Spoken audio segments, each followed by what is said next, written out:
ஷோல்டர்லேருந்து sleeves எப்படி வச்சு join பண்ணுறது கரெக்டாக பார்க்கலாம். முன்னாடி வந்து நம்ம குடஞ்சி வெட்டியிருப்போம். முன்னாடி கரெக்டாக வச்சுட்டு சென்டர் ஷோல்டர்லேருந்து அந்த கட்டிங்கை கரெக்டாக ஒரு 2 நூல் அளவு தான் முன்னாடி வச்சு இப்போ கரெக்டான அளவுக்கு எடுத்து வச்சுட்டு கொஞ்சம் கொஞ்சமாக எடுத்து துணியால் லூஸு டைட்டு எதுவும் வைக்காத கொஞ்சம் கொஞ்சமாக எடுத்து வச்சு கரெக்டான அளவில் வச்சுருவோம். கரெக்டாக இருக்குது நம்ம கட் பண்ணது.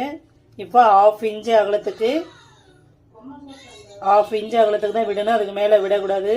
2 பீஸையும் வந்து ஒரு பீஸையும் பின்னையும் இழுக்காம 2ஐயும் சமமாக வச்சு அழகாக அந்த 1/2 இன்ச்சு எவ்வளோ நம்ம தையல் ஸ்டார்ட் பண்ணியிருக்கோமோ அதே தையலில் வந்துட்டு கரெக்டாக ஓட்டிடலாம்.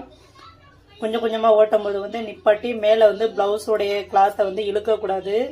அந்த ஷோல்டர்கிட்ட வந்துட்டு லேசாக சுருக்கம் வர மாதிரி இருக்கும். அந்த சுருக்கத்தை வந்து நாம தான் வந்து கரெக்டாக ஈவனாக வச்சு ரவுண்டு ஷேப்பாக வச்சு கரெக்டாக அடிக்கணும்.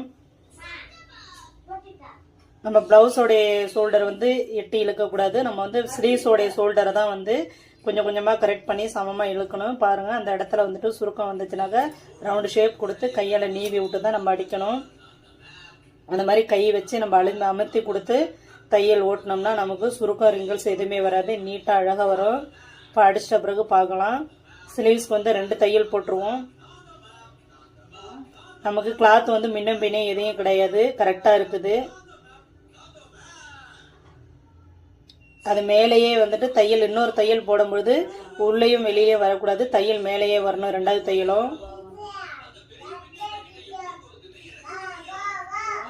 ஷோல்டர் மட்டும் நம்ம வந்து ஸ்லீவ்ஸ் ஜாயின் பண்ணும்பொழுது ஷோல்டர்கிட்ட மட்டும் நம்ம கொஞ்சம் நிதானமாக தைக்கணும். நிதானமாக தைச்சோம்னா எந்த ரிங்கிள்ஸும் வராது, அழகாக இருக்கும். இப்போ 2 தையல் வந்து ஓட்டிட்டோம். தையல் வந்து எங்கேயாவது சுருக்கமாக இருக்கா இல்லை கிளாத்து உள்ள ஏதாவது பின்ன தையல் ஓட்டி இருக்குமா என்னன்னு பார்த்து இப்போ லைனாக இருக்குதான்னு பார்த்துருவோம். பாருங்கள், ஆரம்பத்தில் இருந்து நம்ம கொஞ்சம் கொஞ்சமாக பார்க்குறோம். தையல் வந்து ரொம்பவும் அழகாக இருக்குது. எந்த ரிங்கிள்ஸும் வரல, ரொம்ப நீட்டாக இருக்குது. புதுசாக கற்றுக்கணுங்கிறவங்க இந்த மாதிரி தாங்க ட்ரை பண்ணணும். பிடிச்சிருந்தா லைக் பண்ணுங்கள், ஷேர் பண்ணுங்கள், கமெண்ட் பண்ணுங்கள்.